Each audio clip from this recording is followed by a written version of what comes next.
Hey everyone, I'm Brent with Stella Benaria Nursery, and we started this YouTube channel because we get a lot of questions in our direct messages from customers when we sell plants to them, and on social media in the comment sections about how to take care of certain plants.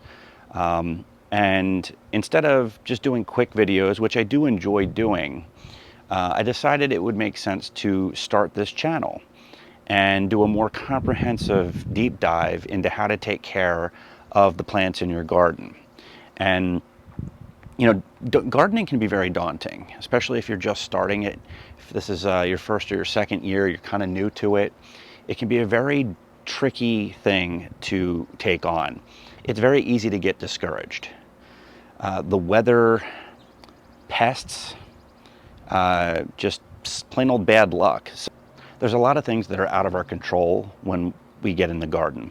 So it's important not to give up and not get too discouraged about it. A lot of this is trial and error. You're trying things, you're learning things. You have to be a constant student when it comes to gardening.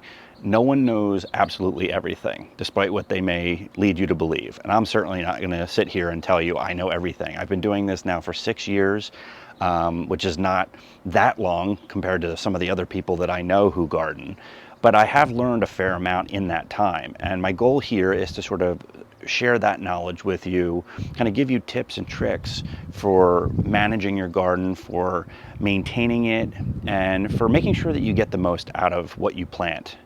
Now, we typically do a myriad of stuff in our garden here at home. We sell tomatoes and peppers right now. We're going to expand. We're planning to expand that to more crops, but right now it is peppers and tomatoes.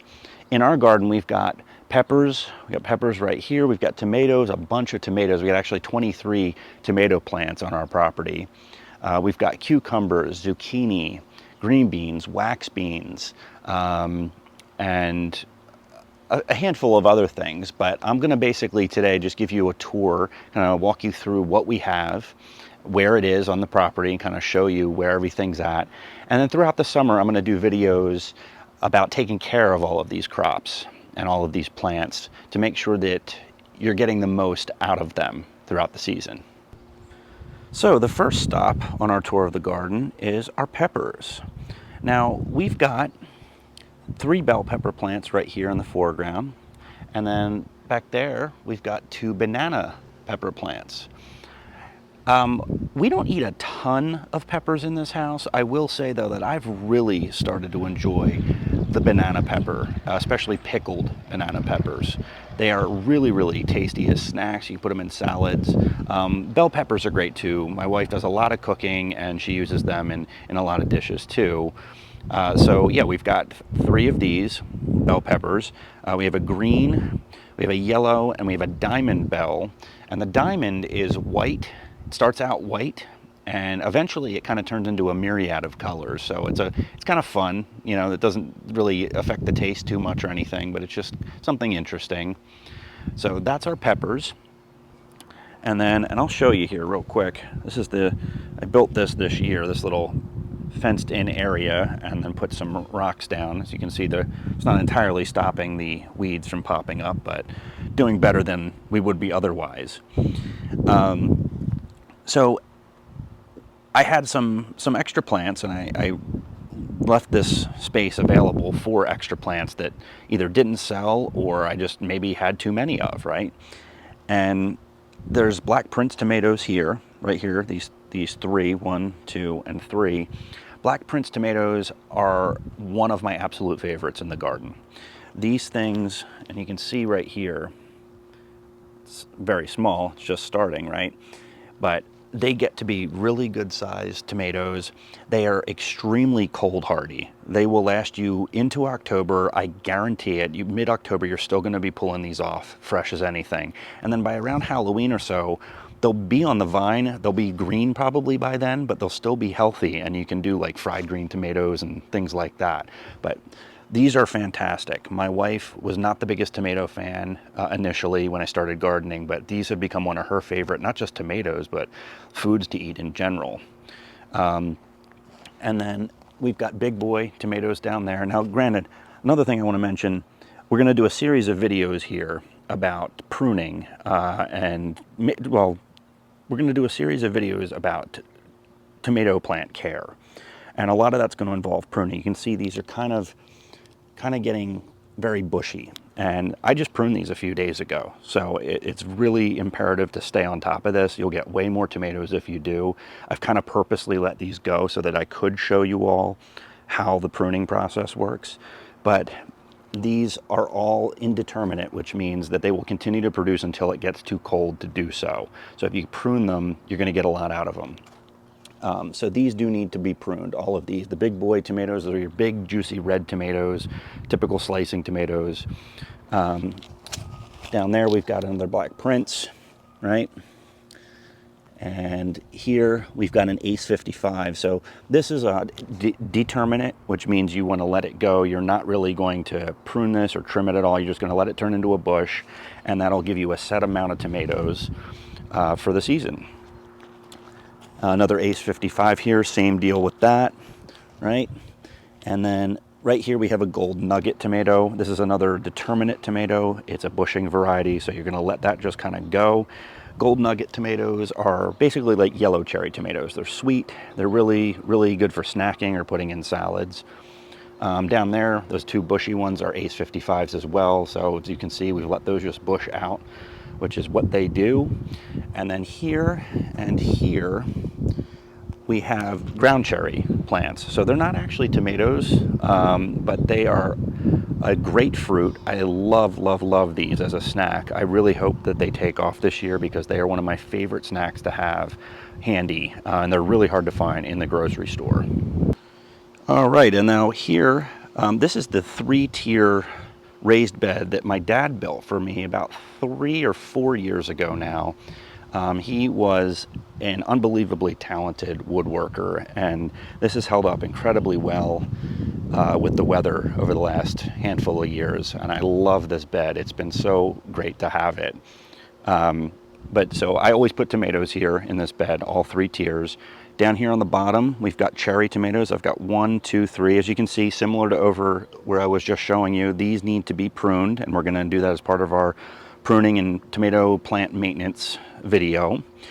But these plants are really prolific producers, and you're going to get a lot of tomatoes out of them if you keep them pruned and you make sure that you're taking care of them. I get regularly 300 cherry tomatoes every year, and I always have 3 plants. So each plant can give you about 100 if you take really good care of them. Maybe more, depending, but here's another big boy. Got 2 Gold Nugget ones over there. Those are the bushing ones, as we talked about. Right here, got a Roma tomato plant. And then we've got Black Prince back there, another Black Prince. So we've got a lot of Black Prince tomato plants up there. Right here, we've got okra. So we have 3 okra plants. This is a red, we've got a green, and we've got another red. Now, as you can see, there's a lot of weeds in here. This is going to be a part of another video I'll do about weeding and keeping the beds clean. But okra is a very divisive crop, and especially in our house. It seems to be divided by the sexes because, so my son and I both really enjoy okra, and my daughters and my wife really do not. So it's divisive, but it is really tasty. I like it a lot. You're not going to offend me if you don't like it. I know a lot of people don't, but I really enjoy just eating these in a salad. Just cut it up, put it in a salad. You can saute it, air fry it. There's just a lot you can do with okra. And here we've got our zucchini plants. Now they look great. They're very big, very, very leafy. The leaves look healthy right now. You know, you can get that powdery mildew on there. I'm sure you're all familiar with that, or many of you who've done zucchini before are familiar with that. These do not have that. And we have had rain, and that's kind of where if you get too much rain, it can become a problem. We have not had that issue yet. So if we do, though, we'll talk about how to deal with it potentially. But there is at least one zucchini starting, and I think you can see it there. Little guy, but it's getting started. Now, once these get started, they will go on quite a run. They are very, very fast. and prolific producers once they get going. So really like zucchini. I'm glad we have it in the garden. You can see there's a lot of flowers here. Goal is just make sure they get pollinated. So you hope that you see a lot of bumblebees and honeybees kind of floating around your bed here, because that means that you're likely going to get a lot of vegetables. Here we have our cucumber bed, and as you can see, very similar to the zucchini, there's a lot of yellow flowers here. I have seen some mini cucumbers starting. Let's see if I can find any of them now. Of course, I'm probably not going to be able to find them now that I'm actually filming this, but these have always done well. And I have two different varieties of cucumbers. I have the early cucumbers. They're just regular green slicing cucumbers. And then I have lemon cucumbers, which are just kind of a yellow ball, basically, size of a baseball, maybe the size of a softball, though if you get it to that size, you've probably waited too long to pick it. But they're very good. I really like cucumbers. We like them in this house generally. So excited to see how that goes. This year I'm doing the net trellising for the first time. I've had other trellising methods in the past. We're trying something new this year, and I'm excited to see how that'll turn out. And then here we've got our green beans and wax beans. You can see there. Now, you may be looking here and notice the trellising is a little bit different than the other beds. So what you see here, these metal trellises, are actually a shelving unit that I received from my in-laws when they moved last year, or earlier this year, I guess. And for whatever reason, I don't know if the pieces got lost or what, but there were some pieces missing that I wasn't able to assemble the shelving unit. So instead, I decided to repurpose it as a trellising mechanism. And I'm excited to see how this works. I think these are going to serve as incredibly good trellises.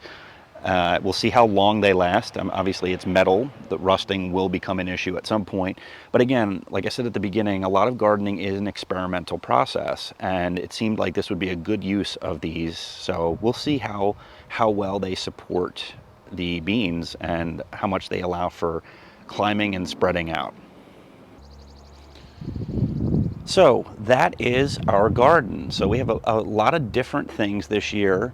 As you can see, it's not a ton. It's not unmanageable. Obviously, I have a lot of tomatoes specifically, but everything else is pretty reasonable. And you know, I'm hoping throughout this season that I can show you all how we have learned to take care of these plants to get the most out of them. I'll reiterate what I said at the beginning. This can be a really discouraging hobby if you let it be. But the important thing is to keep at it. Nobody gets good at this overnight. It takes a long time. And again, I'm still learning. I'm still asking questions. I'm still looking for advice from people on YouTube, people in my life that have been gardening for decades.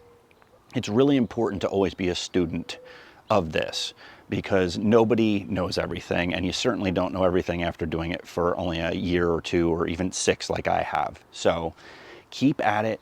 Don't give up. There are resources out there. There's a lot of great knowledge out there on YouTube, on the internet, and again, in your regular everyday life. There's probably a lot of people locally, your neighbors and stuff, that know a lot about this. So don't give up. Don't get discouraged if a plant dies or it's not looking good. There's ways to bring it back. So I look forward to working with you all this year, providing you with what I know about this. And I encourage you all to like, subscribe, follow us on social media. We're on Instagram and we're on Facebook as well. So we'll see you.